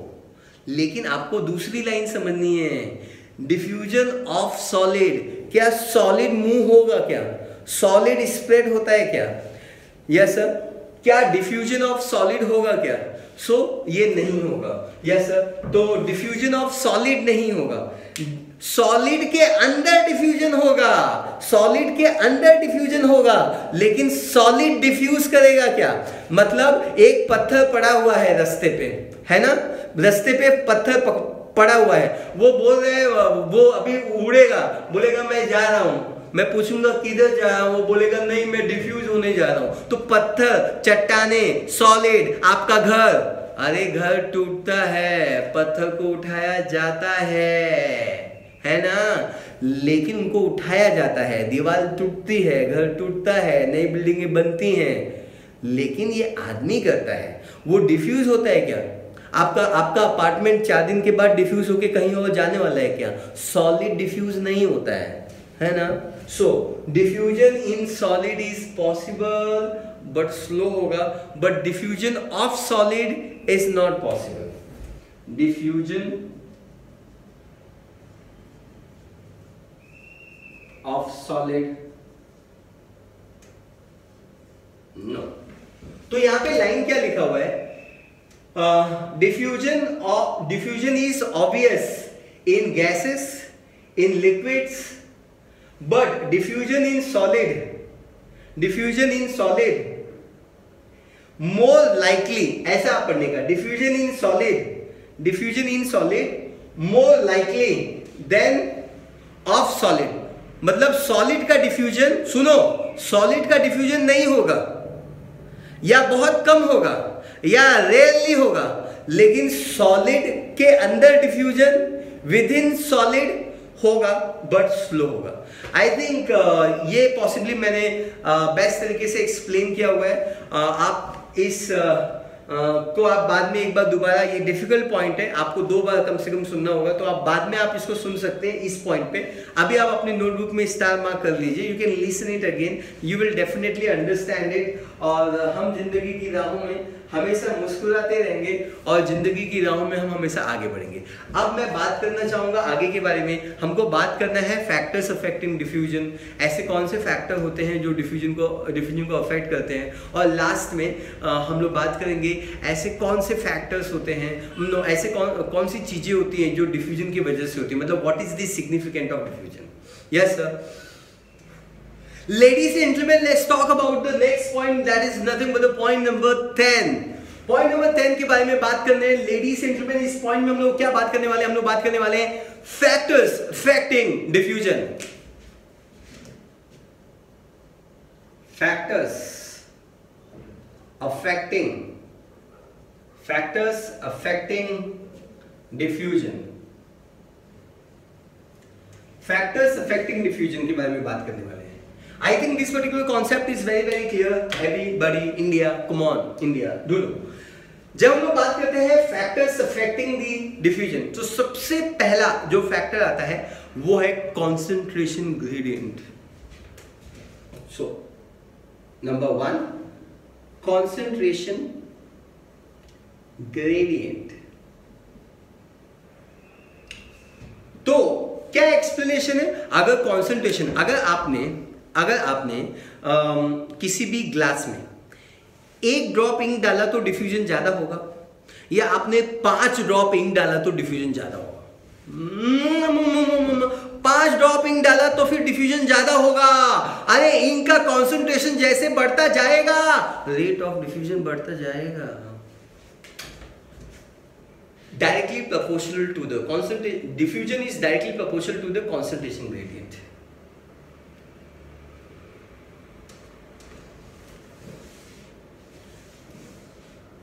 Diffusion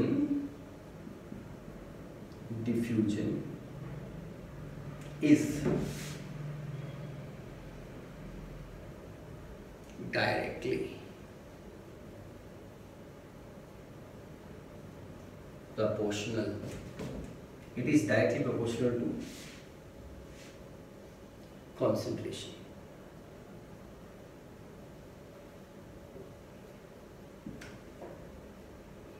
Number two, diffusion किस पार्टिकल का है?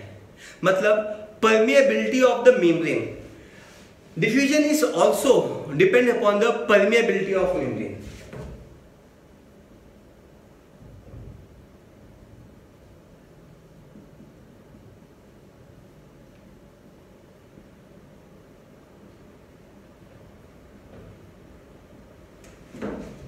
परमिएबिलिटी ऑफ मेम्ब्रेन का मतलब क्या होता है? देखो बच्चों, अगर ना ये जो मेम्ब्रेन है, इधर देखो, suppose this is a membrane, कीजिए कि ये प्लाज्मा मेम्ब्रेन है, राइट? ये प्लाज्मा मेम्ब्रेन है और यहाँ पे 2 कलर मॉलिक्यूल है, एक ये ब्लू कलर का मॉलिक्यूल है, यस सर, इसको डिफ्यूज होना है, और ये ट्रायंगुलर शेप मॉलिक्यूल्स है, इसको भी डिफ्यूज होना है। दोनों डिफ्यूज होना चाहते हैं। आप ये नाम समझ लीजिए, ये जो रेड स्ट्रक्चर है वो प्लाज्मा मेम्ब्रेन है, और ये दोनों मॉलिक्यूल है, एक स्फेरिकल मॉलिक्यूल है और एक ट्रायंगुलर मॉलिक्यूल है, दोनों डिफ्यूज होना चाहता है। लेकिन परमिएबिलिटी ऑफ मेम्ब्रेन का मतलब क्या होता है? परमिएबिलिटी ऑफ मेम्ब्रेन का मतलब ये होता है कि मेम्ब्रेन उस मॉलिक्यूल को परमिएबिलिटी मतलब पास देता है या पास नहीं देता है। देखो अभी लॉकडाउन है ना, लॉकडाउन है, अगर किसी को एक जगह से दूसरे जगह पे जाना है तो उनके पास क्या होना चाहिए? पास होना चाहिए। पास दिखाओगे तो पैसेज मिलेगा, पास दिखाओगे तो पैसेज मिलेगा। तो अगर सपोज ये जो ट्रायंगुलर मॉलिक्यूल है ये इस मेम्ब्रेन के थ्रू पास हो जाता है, यस सर, क्योंकि ये मॉलिक्यूल के लिए ये पैसेज देता है, यस सर। मेम्ब्रेन की परमिएबिलिटी इस मॉलिक्यूल के लिए है, लेकिन इस मॉलिक्यूल के लिए परमिएबिलिटी नहीं है, तो वो मॉलिक्यूल नहीं पास होगा। परमिएबिलिटी ये डिपेंड करता है कि मेम्ब्रेन आपका कैसा है। मेम्ब्रेन फ्रीली परमिएबल है तो सभी को बोलेगा पास हो जाओ, अगर वो इम्परमिएबल है तो बोलेगा पास मत हो। इम्परमिएबल कौन होता है? इम्परमिएबल जो होता है वो क्यूटीन मेम्ब्रेन होता है। वैक्सी कोटिंग मालूम है ना आपको, जो प्लांट के ऊपर, लीफ के ऊपर जो वैक्स होता है वो बोलता है मैं किसी को पास होने नहीं दूंगा क्योंकि मैं इम्परमिएबल हूं। तो मेम्ब्रेन की परमिएबिलिटी बहुत ही इंपॉर्टेंट मैटर करती है ना। आपने अपने घर का दरवाजा बंद कर दिया, विंडो बंद कर दिया और परफ्यूम छोड़े जा रहे हो। अब ये परफ्यूम को बोलो कि परफ्यूम ये इतनी गंदी बास आ रही है, ये बास जा क्यों नहीं रही है? अरे ये इसलिए जा नहीं रही है क्योंकि आपने विंडो दरवाजे बंद करके रखे हैं। अगर आप वही विंडो खोल दो, दरवाजों को खोल दो, तो वो डिफ्यूज होगा कि नहीं होगा? जब विंडो बंद है, दरवाजा बंद है, तो परमिएबिलिटी है या परमिएबिलिटी नहीं है? तो हम बोलेंगे परमिएबिलिटी नहीं है, मतलब ये इम्परमिएबल है, मतलब ये किसी को पास होने नहीं देगा। लेकिन जब विंडो खुला है, दरवाजा खुला है, तो परमिएबिलिटी है, पास होने देगा। कळलं की नाही कळलं? यस सर, आई थिंक आपको ये बात समझ में आ गई है। परमिएबिलिटी ऑफ मेम्ब्रेन मतलब मेम्ब्रेन पास होने देता है। Does membrane allow the movement और not? Does membrane allow the movement, allow or do not allow?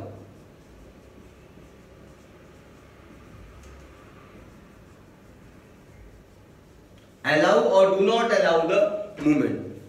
I think this part is very clear. Does membrane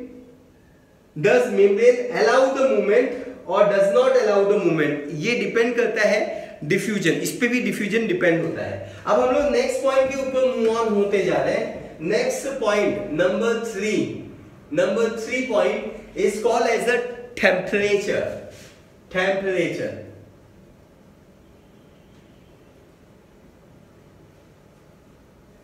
आप ऐसा सपोज करो कि ये जो वेसल है, ये वेसल है ना, ये वेसल है और ये जो ग्रीन है ना वो शुगर है ना, चाय बनाना है। और ये जो वेसल्स है इसके अंदर पानी की कहानी, पानी में ही खत्म हो जानी।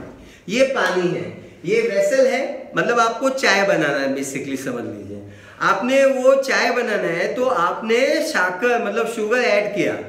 तो अगर आप शुगर ऐड कर दिए है ना और आपने गैस नहीं जलाया है, मतलब इस पानी का टेम्परेचर नहीं बढ़ाया है, तो शुगर डिसॉल्व होगा या नहीं होगा? मैं दूंगा आंसर, मैं दूंगा इस बार मेरी बारी है। शुगर डिसॉल्व होगा, लेकिन डिसॉल्व होने में वो टाइम, डिसॉल्व होने में टाइम, खूब वेळ घेणार, जास्त वेळ घेणार। अभी मैं क्या करूंगा, मैं ना गैस लाइटर जला दूंगा, मैंने गैस लाइटर जला दिया है। अभी ये पानी का टेम्परेचर बढ़ता जाएगा, 0 डिग्री सेल्सियस से 10 डिग्री सेल्सियस से 15 डिग्री सेल्सियस से 20 डिग्री हो जाएगा, 20 से 25 हो जाएगा, 25 से 40, 70, 80, 9 पानी उबलना चालू हो जाएगा। जब पानी उबलना चालू हो जाएगा तो ये जो शुगर इसके अंदर वेसल के अंदर प्रेजेंट है वो डिफ्यूज, जैसे जैसे टेम्परेचर बढ़ता है, जैसे जैसे टेम्परेचर बढ़ता है, डिफ्यूजन ज्यादा ज्यादा ज्यादा और ज्यादा ज्यादा हो जाता है। तो ऐसा बात ये समझ में आता है, जैसे जैसे टेम्परेचर बढ़ जाएगा रेट ऑफ डिफ्यूजन देखो देखो बढ़ जाएगा। बातें मुझको समझ में अभी आएगा। Temperature directly proportional to the rate of diffusion. Temperature is directly proportional to temperature. Why? सोचो why?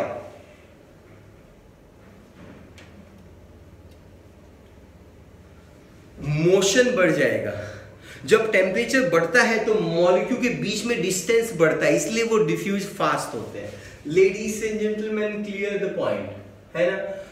चौथा point, so temperature and diffusion दोनों एक दूसरे के डायरेक्टली प्रोपोर्शनल में है। अब हम लोग बात करते हैं प्रेशर के बारे में।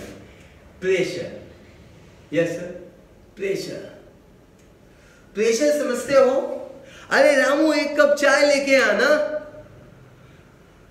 रामू एक कप चाय जल्दी लेके आना, जल्दी लेके आना, जल्दी लेके आना, मुझे जाना है अभी। डू यू अंडरस्टैंड दोनों चीजों में?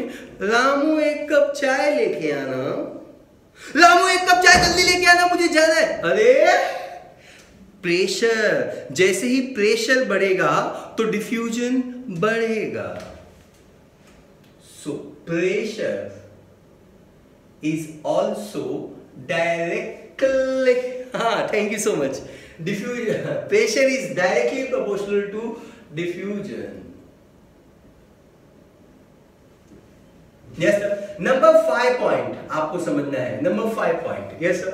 Pressure is directly proportional to diffusion. इसके बाद आपको ये सीखना है कि कैसे होगा कि लास्ट पॉइंट है डेंसिटी।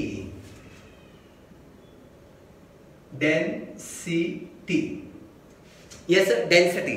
अगर कोई भी डेंस मॉलिक्यूल है ना, डेंस मॉलिक्यूल है, तो वो डिफ्यूज होगा या नहीं होगा, या स्लो होगा या तेज होगा, कैसा होगा? सो इसको हम लोग बोलते हैं ग्राहम्स लॉ। ग्राहम्स फिजिक्स में नहीं, केमिस्ट्री में शायद आप इस बात को सीखोगे। केमिस्ट्री बोलती है कि rate of diffusion is inversely proportional to the square root of the density।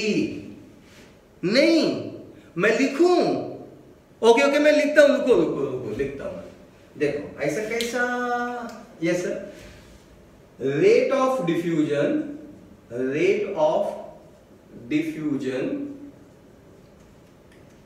Is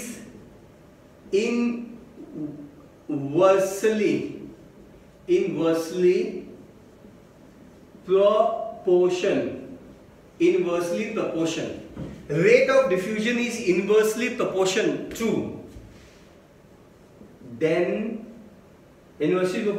square root of the density,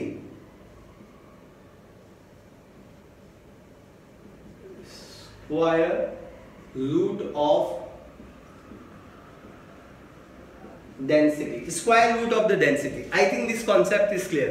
Rate of diffusion is inversely proportional to the square root of the density.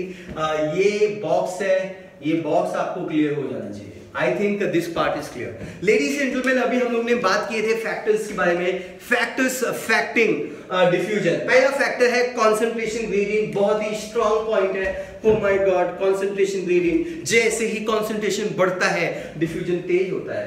Next point is called as a permeability. Permeability again is going to be very very important. Next point is called as a temperature. Again temperature बढ़ेगा तो diffusion भी बढ़ेगा, pressure बढ़ेगा तो भी diffusion बढ़ेगा, लेकिन density बढ़ेगी तो इनवर्सली प्रोपोर्शनल, मतलब कम होगा। Yes sir, I think this part point is very clear. अब मुझे थोड़ी सी बातें बतानी है। आई थिंक ये पॉइंट नंबर 10 था, ये 10 है। अब हम लोग मूव ऑन करते हैं पॉइंट नंबर 11 के बारे में। Yes sir, is that clear? देखो बच्चों, ये सॉलिड है और ये लिक्विड है और ये गैसेस है। यस सर, अब आप मुझे बताओ कि डेंसिटी किसकी ज्यादा है? मुझे पता है सॉलिड की डेंसिटी ज्यादा है कंपेयर टू लिक्विड, लिक्विड की डेंसिटी ज्यादा है कंपेयर टू गैस। तो ये एक क्या है, ये इसके डेंसिटी के बारे में इंफॉर्मेशन है, डेंसिटी। Yes, density. अब नंबर 12, ये भी सॉलिड है, फिर ये लिक्विड है,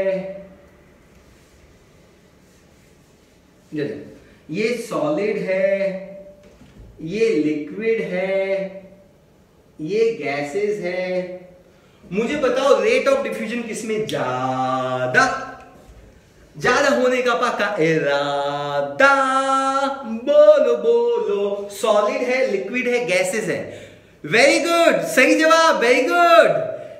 सॉलिड, लिक्विड और गैसेस है, तो डिफ्यूजन, रेट ऑफ डिफ्यूजन किसमें ज्यादा होगा? रेट ऑफ डिफ्यूजन गैसेस में सबसे ज्यादा होगा, फिर लिक्विड में ज्यादा होगा, सॉलिड में स्लो होगा। S for solid and S for slow, है ना? बताया था ना थोड़ी देर पहले वो डिफिकल्ट वाला पॉइंट, है ना? ना एवरीबॉडी फोकस हियर। सो ये रेट ऑफ डिफ्यूजन है, रेट ऑफ डिफ्यूजन। अब हम लोग लास्ट पॉइंट बात कर रहे हैं, आज के लेक्चर का लास्ट पॉइंट बात कर रहे हैं। What is this last point? Point number 13। 13 factors पढ़ने के बाद, ये 13 पॉइंट पढ़ने के बाद आ जाओ नीट वालों, कोई भी सवाल पूछ लो, उसका जवाब दे के ही रहेंगे। इसके बाद आपको एमसीक्यूज की प्रैक्टिस भी करनी है। यस सर, एमसीक्यूज की प्रैक्टिस करोगे तो आपको पता चलेगा कि क्वेश्चन किस हिसाब से पूछे जाते हैं, एमसीक्यूज में गलती करना बहुत ही ज़्यादा जरूरी होता है। एमसीक्यूज में गलती करोगे, जहाँ पे भी बच्चों की गलती होती है वहाँ पे सीखने का नया मौका मिलता है। उस अपॉर्चुनिटी को ना भूलना, एमसीक्यूज करना, गलती करना, उस गलती से सीखना। धन्यवाद। Point number 13। Hi, thank you so much ladies and gentleman. हम लोग लास्ट पॉइंट फोकस करने वाले हैं। मैं चाहता हूं कि अगर आप इन सारे लेक्चर्स के पीडीएफ फाइल्स चाहते हैं तो आज ही हमारे इंस्टामोजो ऑनलाइन शॉपिंग सेंटर पे आप ऑनलाइन क्लिक कीजिए और आप उसको देख सकते हैं, आप उसको बाय कर सकते हैं। यस सर, अगर आपको कोई नोट्स चाहिए तो वो भी आप वहां से बाय कर सकते हैं। Thank you so much ladies and gentleman, बने रहिए हमारे अगले वीडियो के लिए, करिए इंतजार। आज मैं बताने जा रहा हूं अपना आखिरी पॉइंट या लास्ट पॉइंट। थोड़ा सांस ले लो। ऑक्सीजन। यस सर, सुनो, लास्ट पॉइंट क्या है ऑक्सीजन के बारे में? मतलब डिफ्यूजन का सिग्निफिकेंट तो सब जगह है, लेकिन डिफ्यूजन अगर नहीं होता, ये जो ऑक्सीजन प्लांट के पास आया है ना रोड से ऊपर, या हमारे पास आता है ना लंग्स में, वो नहीं आ पाता। Diffusion play important role in oxygen transport. Yes, sir. Is that clear? So this is the most important point. ये last significant है. Yes, sir. It is the only means of gaseous exchange. Diffusion is the only means of gaseous exchange. Last point है significance बात कर रहे हैं हम लोग. Significance. Yes, sir. Significance क्या है? यस सर, सिग्निफिकेंस ये है, this is the last mechanism, it is the only means of exchange of gases in plants, only means of exchange of gases. Yes sir, it is the only means of gaseous movement. दिखाई दे रहा है gaseous movement in plants. Yes sir. So I think ये सारे point आपको clear हो गए हैं। जब भी टेम्परेचर बढ़ता है मॉलिक्यूल का काइनेटिक एनर्जी बढ़ता है, ये बात आप याद रखना। काइनेटिक एनर्जी, काइनेटिक एनर्जी लिख दो फुल फॉर्म, नहीं तो kinetic energy, energy always move होता है और डिफ्यूजन होता है। कैसा लगा आपको वीडियो, कैसा लगा आपको ये premier of first lecture of transport? I think आपको अच्छा लगा, आपको बहुत मजा आया। सीखने के लिए मजा आना बहुत ज़्यादा ज़रूरी है। यस सर, मजा आएगा तभी तो इंटरेस्ट आएगा, और जब इंटरेस्ट आ जाएगा तभी तो नीट क्वालिफाई हो जाएगा। आपका बहुत बहुत धन्यवाद। Thank you so much. See you in the next lecture. जय हिंद, जय हिंद।